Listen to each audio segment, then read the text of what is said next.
I found out my husband had been sleeping with my sister for 2 years. I found out because she was pregnant. Not with one baby, with twins. And when I stood in my mother-in-law's kitchen, shaking from head to foot, she went completely pale and said 4 words I will never forget. "She didn't tell you?" Welcome to Haely Stories. This is the place where you will find real and emotional women's stories that will touch your heart, make you feel seen, and remind you that you are never alone in what you are going through. If that is something you need in your life, then like this video, subscribe to the channel, and hit that bell icon so you never miss a single story. Now let me tell you about the day my entire world collapsed and what I found standing on the other side of it. My name is Emily, and I am 33 years old. I want to start by telling you about my sister, because you cannot understand what happened without understanding her first. Her name is Claire. She is 3 years younger than me, and she has been the most beautiful person in every room she has ever entered for as long as I can remember. Not just physically, though that is true as well. There is something about Claire that draws people to her. A warmth, an ease, the ability to make anyone feel like they are the most important person she has spoken to all day. I loved my sister completely. I want to say that clearly and without qualification because it matters to the story. I loved Claire the way you love someone who has been part of your life from the very beginning, who was there before you had words for anything, who shared your childhood and your parents and the particular texture of growing up in the house you grew up in. I trusted her. That trust is the thing I have had to grieve the longest. Not my marriage, not my husband, my sister. My name is Emily. I am 33 years old. And the 2 people I trusted most in the world made a choice together that I am still learning how to carry. I met my husband, Daniel, when I was 27 years old. We met at a friend's dinner party, the kind where you end up talking to a stranger for 3 hours and walk away thinking about them for the next 3 days. Daniel was funny and warm, and he listened to people when they spoke in a way that felt rare and genuine. He had an easy laugh and strong opinions about things that did not matter, and genuine humility about things that did. We dated for a year. We moved in together. We got engaged. We married when I was 29, in a small ceremony with the people we loved most around us. Claire was my maid of honor. She stood beside me at the altar and held my bouquet and cried when I said my vows and told me afterward that she had never seen me look so happy. I believed her. I believed all of it, because why would I not? The first 2 years of my marriage were genuinely good. Daniel and I were building something together, a home, a life, a future we had both chosen and were both investing in. We talked about children. We talked about where we wanted to be in 10 years. We had the kinds of conversations that feel like foundations. Claire came to dinner regularly. She and Daniel got along well. I was glad about that. I had worried, vaguely, that the 2 most important people in my life might not connect. They connected easily. I understand now what I was actually watching. I want to be honest about the signs, because I think pretending they were not there would be its own kind of dishonesty. There were moments, small ones, things I noticed and then set aside because the explanation I reached for was always more comfortable than the truth. Daniel started working late more often in the second year of our marriage. I told myself he was ambitious. And that was true. He was. It was an easy thing to lean on. Claire started coming to dinner less. When I asked her about it, she said she had been busy. New project at work, trying to get more sleep. All reasonable things. all things I accepted. There was an evening when I came home unexpectedly early from a work trip, and Daniel was on the phone in the kitchen. He ended the call quickly when I walked in. He said it was a colleague. He seemed slightly flustered. I noticed. I told myself I was being paranoid. I was not being paranoid, but I was not ready to know what I did not yet know. And there is a part of you when you love someone and have built a life with them that cooperates with not knowing for longer than it should. I cooperated for almost 2 years. The phone call came on a Tuesday morning in November. I was at work. I had just come out of a meeting and I was looking at my phone, meaning to check my messages, when it rang. The number was not one I recognized. I answered. It was a woman I did not know. She said she was a friend of Claire's. She said she was calling because she thought I deserved to know something. And she had been going back and forth about it for weeks, and she could not keep it to herself any longer. She said Claire was pregnant. I said, okay. I waited for the part I was not understanding yet. She said the babies were Daniel's. Babies. Plural. I said, I was sorry, could she repeat that? She did. I stood in the corridor outside my office with the phone against my ear, and I felt something very strange happen in my body. A kind of stillness, like everything went quiet all at once. Like the sound in the building dropped out and the only thing I could hear was my own breathing. I thanked her. I do not know why. Habit, probably.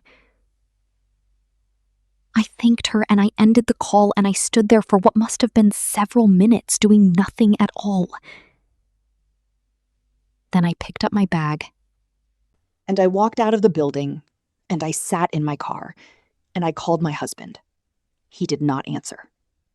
I called my sister. She did not answer either. I do not entirely know why I drove to my mother-in-law's house. Her name is Patricia. She had always been kind to me. Genuinely kind. Not the performative kind that some mothers-in-law offer their sons' wives. She had welcomed me into her family with real warmth, and I had loved her for it. She was one of the people I would have called in a crisis. Maybe that is why I went there. Maybe some part of me needed to be somewhere that had felt safe, and I drove toward the last safe place I could think of. I knocked on her door. She opened it. She looked at my face and immediately said, come in, what has happened?" I sat down at her kitchen table. I told her what the woman on the phone had told me. Patricia went completely still. The color left her face so fast and so completely that I thought for a moment she was going to faint. And then she said it. Quietly. Almost to herself. "She didn't tell you?" I want to tell you what the next hour felt like. Patricia sat across from me at her own kitchen table and told me that she had known about the affair for 4 months. 4 months! She had found out when Claire came to her directly. Claire had told her she was pregnant. Claire had told her the babies were Daniel's. And Claire had asked Patricia not to say anything. She had said she was going to tell me herself. She had said she needed time. Patricia had believed her. She had waited.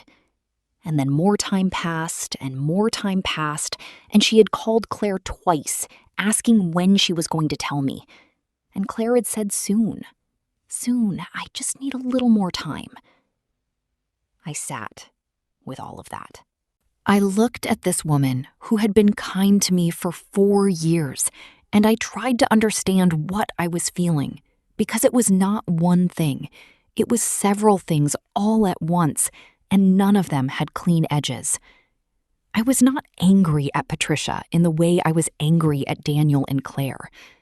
What she had done was wrong. Sitting on that information was wrong. But she had believed Claire's promise and had been waiting for Claire to honor it. And she was sitting across from me now, looking like a woman who understood exactly what her silence had cost. She said, "Emily, I am so sorry. I should have called you myself. I kept telling myself Claire would do the right thing. I kept giving her more time. I was wrong." I said, "Yes, you were." And then I stood up. Daniel was home when I got there. He was in the kitchen making coffee, and he looked up when I walked in.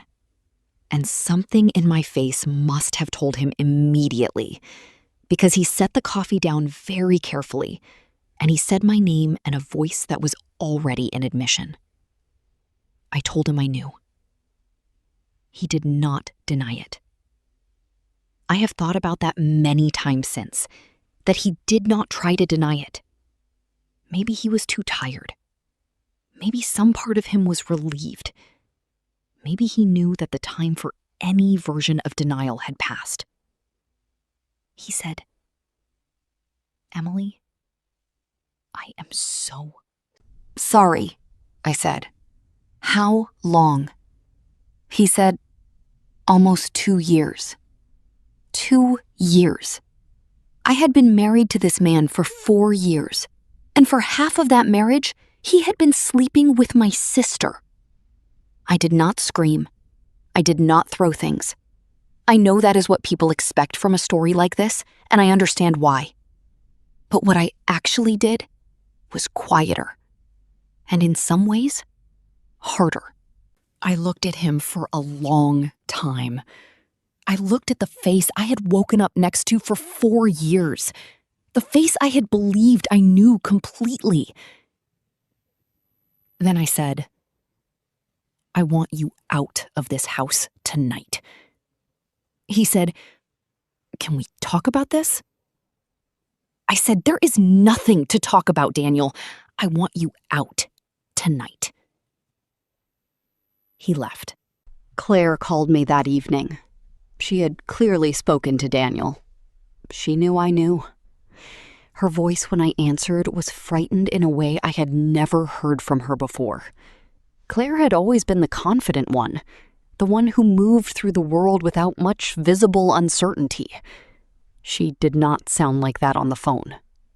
She said, "Emily, please let me explain." I said, "I am listening." She talked for a long time.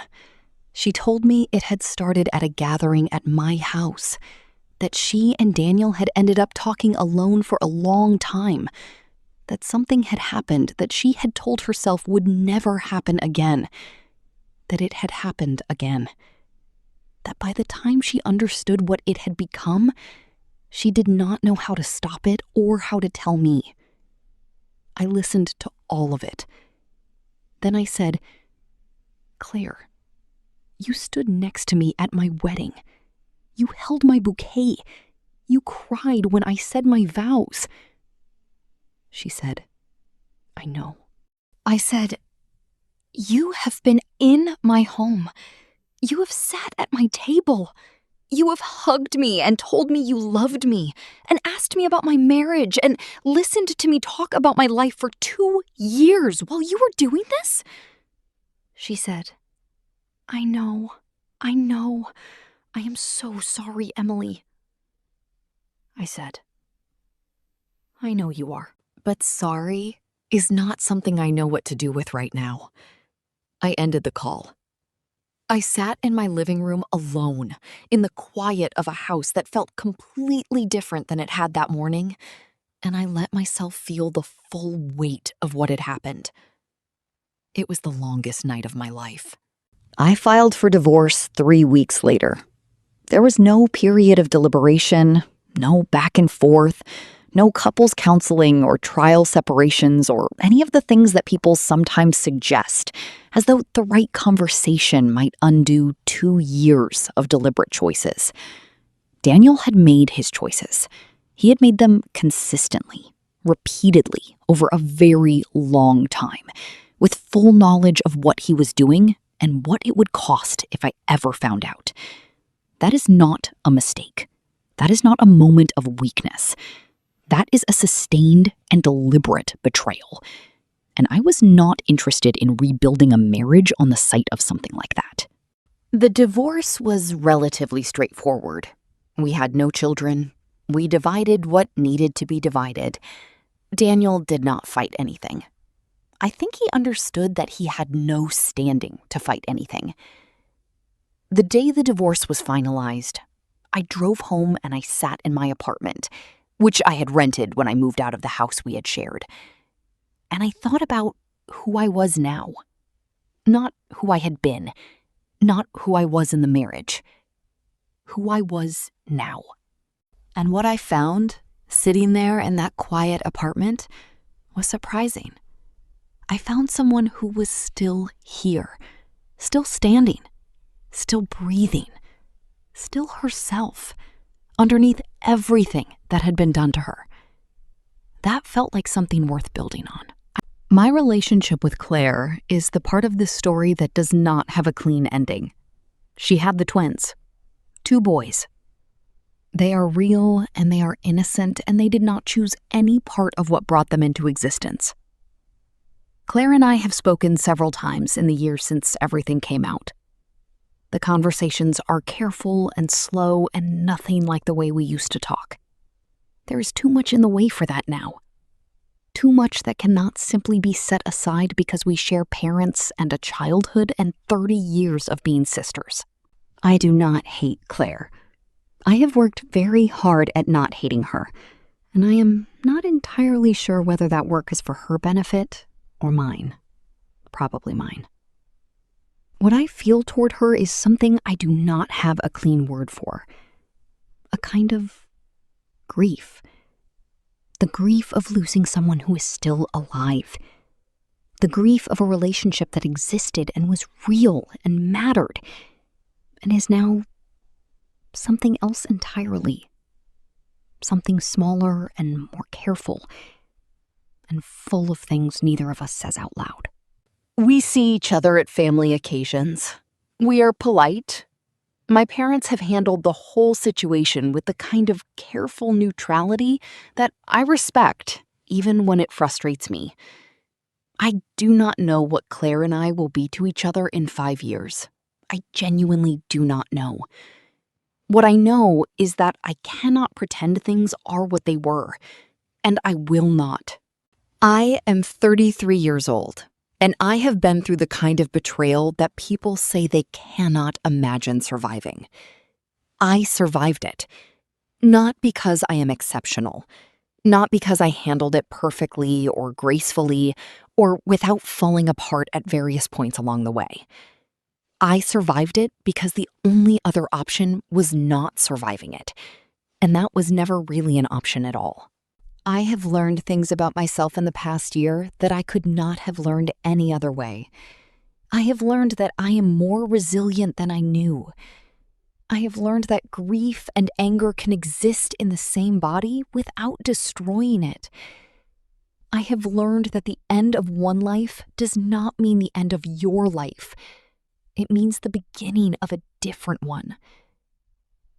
I have also learned something about trust that I think is important. I used to think that being betrayed meant I had trusted wrongly, that I should have been more careful, more guarded, more suspicious. I have stopped believing that. I trusted Daniel because he gave me reasons to trust him. I trusted Claire because she was my sister, and I loved her, and she had been part of my life since before I could remember. The failure was not in my trust. The failure was in the people who decided that trust was something they could use and then discard. That is not my failure. That is theirs. I am building something new now, carefully, on my own terms, with people who have earned their place in my life. My name is Emily. I am 33 years old, and I am still here. That is my story. I used to think that what they did had broken something in me permanently. I know now that it broke something that needed to break. The version of me that could not see what was right in front of her. What came after was clearer, harder, and completely mine. Thank you for listening. This is Haely Stories. We will see you in the next one.